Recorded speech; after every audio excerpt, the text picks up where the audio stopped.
Professora Yolanda Rodrigues, nossa querida companheira da Pontifícia Universidade Católica do Peru, que vem nos acompanhando, né, Yolanda, desde as primeiras iniciativas nessa aventura de se pensar nas experiências comparadas, fez parte, né, daquela primeira iniciativa, daquele livro que Clarissa, Lígia, Helena, né, fizeram parte sobre os estudos comparados de políticas afirmativas no Brasil e no Peru, que é uma das centelhas, na verdade, desse projeto.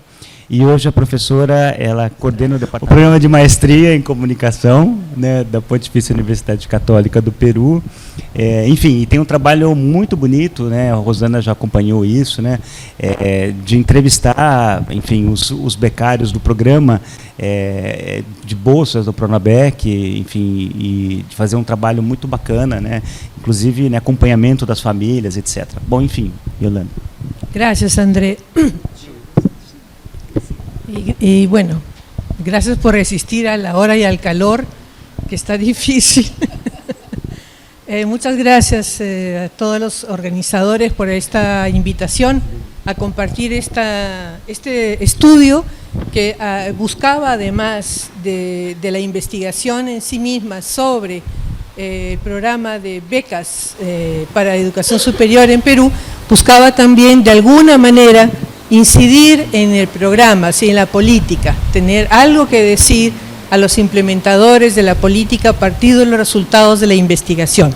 Entonces es lo que voy a tratar de compartir ahora, tanto el estudio, los hallazgos principales, ¿no?, destacar algunas ideas de acuerdo a la temática del seminario, y luego cómo queremos proponer la divulgación de los resultados, sobre todo procurando la incidencia, ¿no?, en la política, en los implementadores del programa.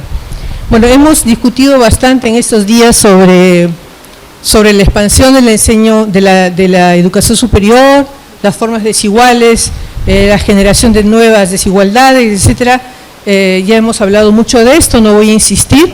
Entonces, el programa Beca 18, así se llama, el programa emblemático en el Perú, de bolsas, de becas para el acceso, la permanencia y la culminación en educación superior, universitaria y técnica o tecnológica en el país, ¿sí?, para jóvenes identificados como jóvenes en pobreza y extrema pobreza. O sea, es una bolsa orientada a jóvenes en pobreza, una beca que se da durante los 5 años formales de duración de los estudios superiores. En la realidad toma, como aquí hemos visto también, 7 o 8 años la culminación, pero formalmente durante los 5 años de estudios universitarios o 3 de estudios tecnológicos. Entonces, a pesar de las brechas, a pesar de la expansión de la educación superior, tanto en el Perú como en nuestros otros países, persisten las brechas. En el caso peruano, también como en otros países, esas brechas en el acceso están muy relacionadas con no solo la condición socioeconómica, sino también el origen étnico-racial, el lugar de residencia, la ruralidad principalmente. Entonces las bolsas están orientadas, así se creó el programa, para enfrentar, digamos, estas brechas de desigualdad o de inequidad en la educación superior en el Perú. Bien, el programa nació, es reciente, es del año 2011, 2012, o sea, no tiene mucho tiempo de existencia. Actualmente ha colocado alrededor de 80.000 becas a estudiantes, lo cual es evidentemente bastante bajo, dado la demanda de educación superior en el Perú. Eso es lo que ha venido haciendo hasta el momento. El mecanismo de la beca es meritocrático, o sea, su criterio es meritocrático. La asignación de la bolsa es según el rendimiento escolar en la enseñanza fundamental del estudiante y la verificación de las condiciones de pobreza, ¿no? En un sistema de identificación de hogares, esa familia, el postulante tiene que estar en este registro verificando su condición de pobre o pobre extremo. Son las dos condiciones, y la tercera, sigue siendo el criterio meritocrático, es lograr el ingreso a una universidad o a un instituto mediante una prueba que la toma, una prueba de selectiva que la administra cada institución. No hay una prueba única nacional, sino la diseña cada institución educativa. Bien. Y el mecanismo de operación de la bolsa es mediante transferencia de recursos públicos, o sea, el Estado transfiere a las universidades o a los institutos los derechos académicos, matrícula y mensualidad para el estudiante, y directamente al estudiante una manutención, un estipendio para su manutención. Es importante destacar que en el programa participan instituciones públicas o privadas. El Estado las enlista, digamos, pone estas son las universidades disponibles o los institutos, y el estudiante selecciona allí la carrera que quiere estudiar. Aquí había un cambio importante en términos de los criterios que el Estado aplicaba para incluir a las instituciones elegibles, les llaman, ¿no? ¿Qué instituciones pueden participar del programa? En su inicio era abierto. Entonces hubo mucha, todavía hay, participación de instituciones privadas con fines y sin fines de lucro, y mucho menos universidades públicas, ¿no? Ahora ya hay un proceso mayor de selección de las universidades que pueden participar. El resultado ha sido que muchas salieron de la convocatoria inicial del programa, y ahora hay una selección más rigurosa, digamos, de las universidades que pueden participar del programa.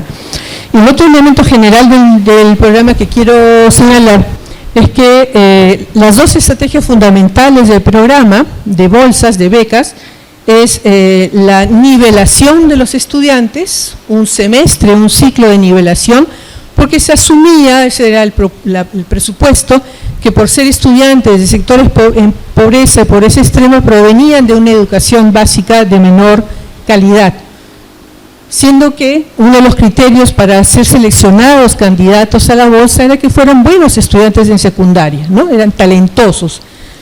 Pero en fin, bajo ese supuesto se diseñó un ciclo de nivelación por el cual todos los bolsistas pasaban antes de ingresar propiamente a la carrera.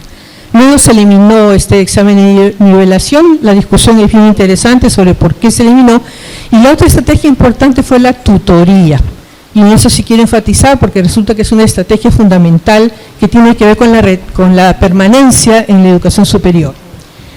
Bien, entonces, siendo que la gran mayoría de estudiantes bolsistas de beca 18 acceden a estudios superiores, la gran mayoría son migrantes que van a una universidad que tiene su sede en la ciudad de Lima, en la capital. Como el 80% de los becarios son migrantes que van a la ciudad de Lima a hacer su educación superior. Entonces, lo que nos inquietaba a los que quisimos emprender el estudio era, bueno, ¿qué pasa con estos jóvenes? ¿Cómo llegan a campus universitarios de universidades más prestigiosas, ¿no? Como la PUCI, por ejemplo, donde yo soy, en el país, en universidades cuya matrícula, cuya población estudiantil tiene características claramente diferentes, ¿no? Blancos, sectores medios, etcétera, llegan estudiantes de origen rural, de pequeñas ciudades que decimos del interior del país, cuya lengua materna en muchos casos no es el castellano, etcétera, ¿no? Entonces la pregunta era, ¿cómo es la experiencia de estos estudiantes que ingresan a estas universidades? ¿No? Esa era digamos, la inquietud de la cual partió esta propuesta de estudiar. Aquí un concepto fundamental es el de trayectorias. Nos pareció el más adecuado, trayectoria educativa, porque permite involucrar varias dimensiones en el trayecto estudiantil y no solo la dimensión académica en la universidad. Nos permitía capturar, incorporar la trayectoria estudiantil de la familia, ubicar allí lo que significa la inserción en la educación superior de este miembro de la familia, ubicar la experiencia de trabajo durante la educación media, que luego vimos que era un factor importante que permitía al estudiante desplegar estrategias ya en el medio universitario, etcétera, ¿no? Entonces, con esta idea de reconstruir las trayectorias universitarias nos aproximamos a estas cuestiones que queríamos indagar, ¿no? ¿Cómo son los procesos de inserción en el medio universitario de estos chicos y chicas, como decimos allá? Me voy a concentrar en la universidad. ¿Cuáles son los factores personales, familiares, institucionales que favorecen la permanencia y la culminación de los estudios de estos jóvenes, pobres y pobreza extrema, y enfocados en este análisis de las trayectorias estudiantiles, ¿no? Y luego ofrecer recomendaciones al programa y a las universidades para mejorar la implementación del programa. Eso era un proyecto también colocado desde el inicio. Si pasamos a la otra, por favor.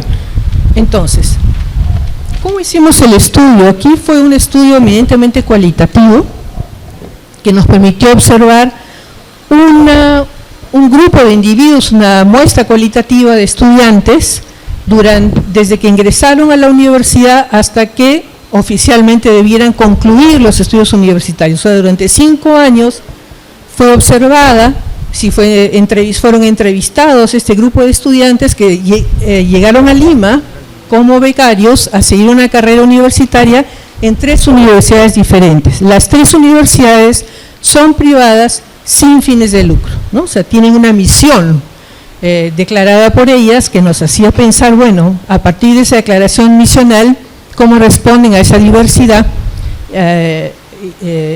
y la acogen en sus campus universitarios, ¿no? Bueno, entonces este grupo de personas fue entrevistada durante estos 5 años, desde 2014 a la actualidad, sus padres de familia en sus lugares de residencia para conocer la trayectoria educacional de la familia y qué significado tenía en ese núcleo familiar esta inserción del estudiante, este hijo o hija en la universidad.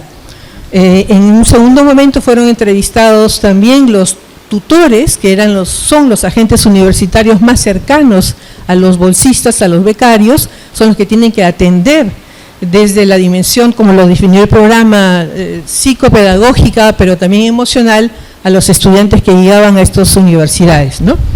Fueron entrevistados también otros agentes que trabajan en las universidades, a los equipos técnicos y ejecutivos del programa, les fuimos presentando los avances y discutiendo los avances con ellos.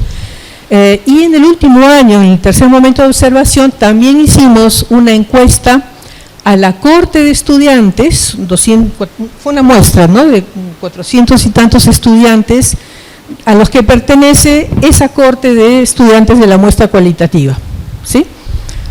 O sea, todos los ingresantes de 2013 les dirigimos una encuesta, los que respondieron fueron 400 y algo, y también trabajamos con estos resultados para comparar con el estudio cualitativo. Bueno, ¿qué aprendimos?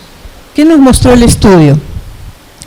Seleccionamos además en esta selección del grupo de estudiantes para el estudio cualitativo, sí fue importante los criterios para incluirlos, ¿no?, en este grupo de estudio, digamos, que fueran hombres y mujeres. Queríamos ver si las trayectorias se diferenciaban en algo por el género.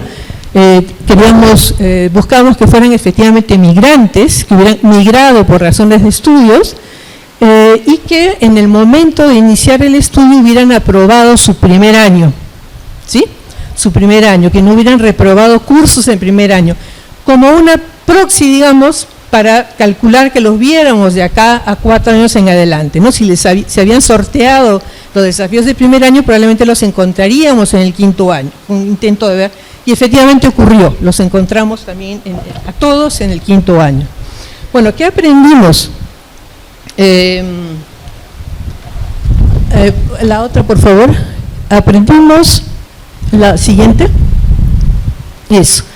Aprendimos que estos estudiantes viven una tensión muy fuerte entre su procedencia sociocultural y el nuevo ambiente que vivían por llegar a las universidades, ¿no? Tanto la ciudad de Lima, en este caso, como el campus universitario son 2 lugares a los que tenían que adaptarse, ¿no? Y eso en tensión con su procedencia sociocultural.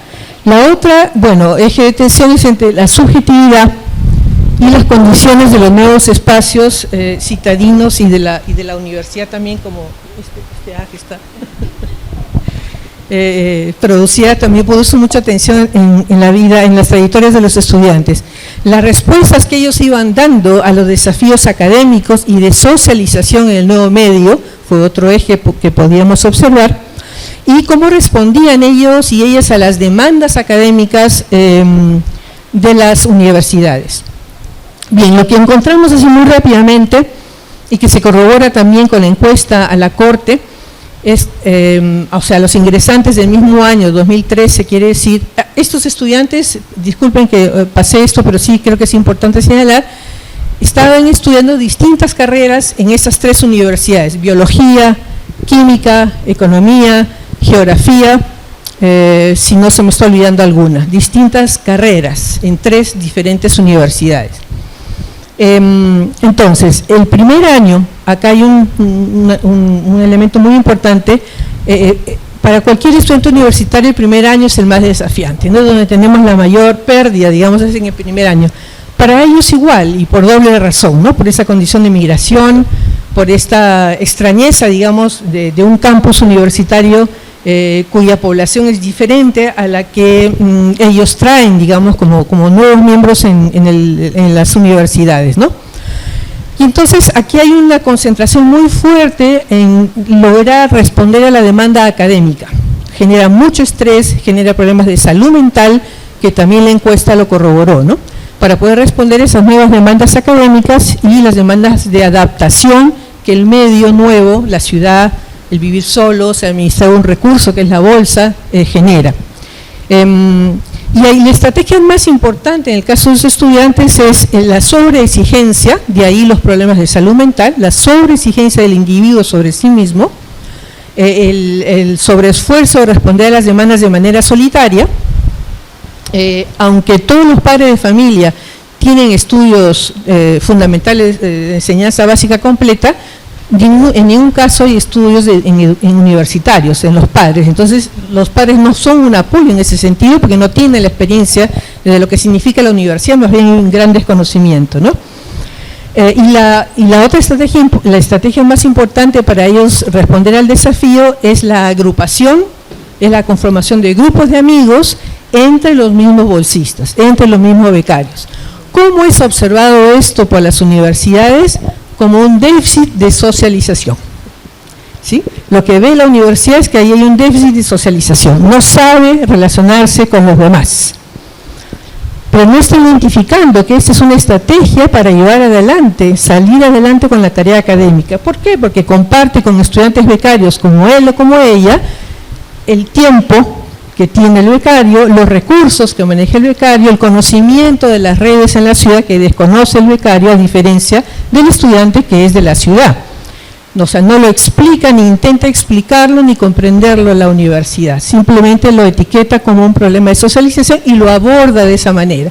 Tienen déficits, como se habla ahora, de habilidades blandas.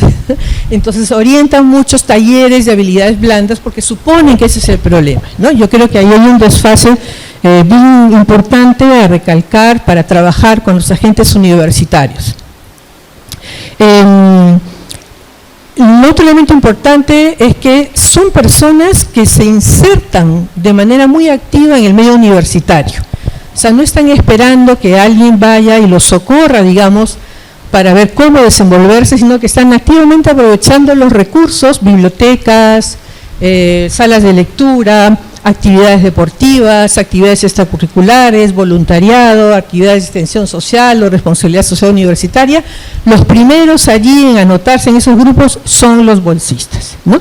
Son otra forma de socialización también y de sentirse parte de, es lo que les da, es lo que también la encuesta corrobora, sentido de pertenencia a esa institución y de identidad de ser parte de esa institución, ¿no? Tampoco es muy observado eso de parte en las universidades, no tiene sino muy recientemente anotado, visto, identificado, ¿no? Y es muy importante.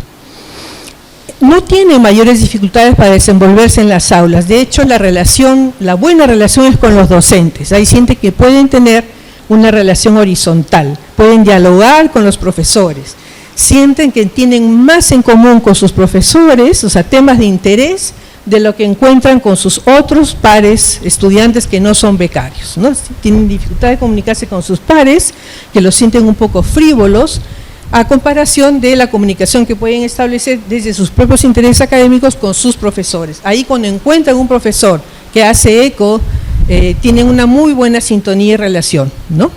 Y eso ayuda mucho a la permanencia del estudiante. Tiene un adulta, que es un docente, que le puede dar pues mayores incentivos para seguir adelante en su proyecto educativo.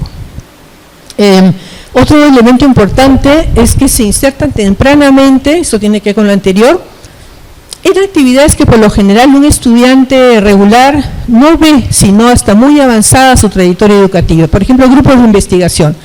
No es común que un estudiante que está en el segundo año busque participar en grupos de investigación o busque ser asistente de cátedra o jefe de práctica, como decimos nosotros, o predocente.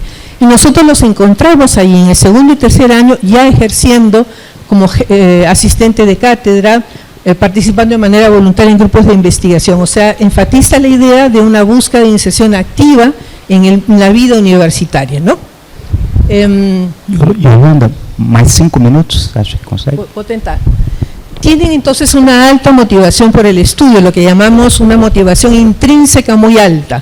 Sí hay una presión de la beca, porque la beca se va a cortar, si no aprueban, no tienen la nota promedio aprobatoria, la van a perder, y sí es efectivamente una presión fuerte para el esfuerzo, pero sí identificamos que hay una motivación por el estudio en sí mismo, por el conocimiento, como se hablaba hace un momento, ¿no? El referente familiar es muy importante, ¿no? Tienen en la familia hitos de historia de lucha por la educación en los padres, que para ellos es como un referente cuando tienen una situación desafiante, apelan, digamos, a esa memoria familiar y como que les da fuerza para seguir adelante. Por favor, adelante también la diapositiva. Sin embargo, lo que es un tema muy delicado, muy difícil de abordar, pero logramos hacerlo de alguna manera. La experiencia de la discriminación en los campus universitarios es muy fuerte, ¿no? Es algo vivido. Bueno, no tiene cómo no serlo, si una sociedad discriminadora, pues lo va a reproducir la universidad. Entonces ahí se vive, por las características de esas universidades no se habla del asunto, es como un tema invisibilizado, una práctica de la cual no se genera una discusión, y es una de las recomendaciones más importantes en las conclusiones del estudio, ¿no? Que las universidades tomen nota de estas prácticas, entre comillas, invisibles, para abordarlas tanto con los docentes como con los estudiantes que no son becarios y el personal administrativo con quien cotidianamente un estudiante tiene que relacionarse. Y aquí lo más importante es que la fuente, digamos, de actitudes o de palabras que ellos sienten como discriminadoras proviene principalmente de sus pares universitarios, no de los profesores, en segundo lugar de los administrativos y en primer lugar de los otros estudiantes regulares, digamos, que no son bolsistas, que no son becarios, ¿no? Y creo que la razón, adelante por favor, es que hay un problema de desinformación en las universidades, ¿no? No saben qué significa la condición del becario, o sea, las condicionalidades que tiene que cumplir un estudiante que tiene una bolsa, tiene que cumplir con notas, con calendarios de entrega, etcétera, y eso no lo conocen los profesores, lo desconocen. Entonces, en el desconocimiento por parte de los profesores, ahí también hay una recomendación importante. No se trata de divulgar quién es becario y no, eso puede generar otras formas de etiquetamiento, digamos, ¿no? de distinción dentro de los grupos de estudiantes. Además, los becarios no requieren, no desean ser diferenciados de los demás. Pero sí conocer quiénes provienen, quiénes son, que el docente lo sepa, para mí sería muy útil, porque hay un conocimiento en el estudiante, justamente por su procedencia. Hay un conocimiento, pienses en estudiantes de geografía, conocimiento de los territorios, del terreno, del fruto, en fin, de los periodos agrícolas. Hay un conocimiento que la universidad va a ser teórico, pero ellos lo traen por su propio origen y que podría ser un gran aporte para el desarrollo de la enseñanza, como también de la docencia y mucho más para la responsabilidad social de la universidad. Y de parte de los otros estudiantes pares, el desconocimiento produce un doble sentimiento a sus colegas bolsistas. Les reconocen su calidad académica porque efectivamente la tienen, las universidades reportan buenos resultados académicos de los bolsistas y permanencia, y los pares estudiantes reconocen ese buen desempeño, lo admiran y los buscan para los grupos de estudio, no para los grupos de amigos, se diferencia en la socialización. Pero sin embargo tienen una sospecha de por qué esta persona, cuál es el criterio por el cual esa persona tiene una beca, ¿no? El origen de esa beca, de esa bolsa. Bien, el programa ha hecho muchos avances, no cabe duda alguna. El PRONAVEC, que es el programa a cargo de la implementación, selecciona mejor las universidades ahora, acompaña mejor los procesos desde antes de la postulación del estudiante a una bolsa, orienta mejor las vocaciones, disponibiliza mejor la información, y una vez que ingresaron a las universidades tiene un sistema de tutoría, lo ha mantenido esta vez de manera centralizada, ya no a nivel de las universidades, pero ese elemento de la tutoría, o sea, el acompañamiento académico y psicopedagógico es valorado por todos los bolsistas, también en la encuesta nacional, así como de la muestra cualitativa, ¿no? La tutoría es un elemento muy valorado.